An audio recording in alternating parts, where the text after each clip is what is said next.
నంద్యాల జిల్లాలో chain snatching ఘటన కలకలం రేపింది. ఇంటి అద్దె కోసం వచ్చానంటూ నమ్మించి ఓ మహిళ మెడలోని బంగారు గొలుసును అపహరించిన ఘటన స్థానికంగా ఆందోళనకు గురిచేస్తోంది. నంద్యాల పట్టణంలోని ఉప్పరిపేట ప్రాంతంలో జరిగిన ఈ ఘటనలో ఇంటి అద్దె గురించి మాట్లాడుతున్నట్టు నటించిన దుండగుడు మహిళను మాటల్లో పెట్టి ఆమె మెడలో ఉన్న సుమారు 4 లక్షల విలువైన బంగారు చైన్ను లాక్కొని పరారైనట్టు తెలుస్తోంది.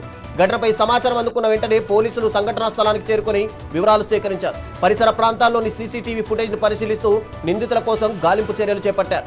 ఈ ఘటనపై కేసు నమోదు చేసిన నంద్యాల 1 టౌన్ పోలీసులు అన్ని కోణాల్లోనూ దర్యాప్తు ప్రారంభించారు. పట్టపగలు జరిగిన ఈ చైన్ స్నాచింగ్ ఘటన స్థానికంగా కలకలం రేపుతోంది.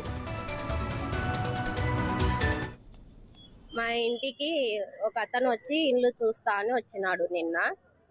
అతని పేరు నాకు తెలీదు, నేను అడగలేదు. నేను లోపలికి పోయి తాళం వేసుకొని మాట్లాడినా.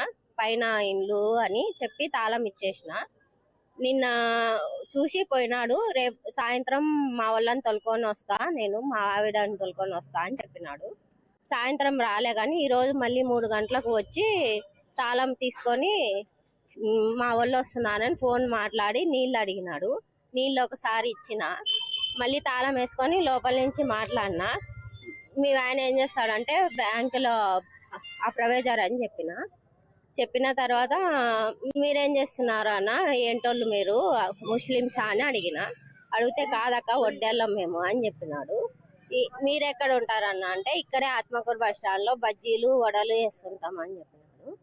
తర్వాత నేను లోపలికి పోయి తాళం వేసుకొని ఆయన ఫోన్ మాట్లాడుతున్నాడు. మీరు ఇంకా ఎక్కడ ఉన్నారు, ఏం కథ, ఇంకా రాలే, ఏం చేస్తున్నారు అని అడిగినాడు. ఫోన్లో అడిగినది విన్న తర్వాత మళ్ళీ నీళ్ళు అడిగినాడు. 10 నిమిషాల తర్వాత నీళ్ళు అడిగితే మళ్ళీ తీసుకొని వచ్చే లోపల బయట వాకిట్లోనే ఉన్నాడు.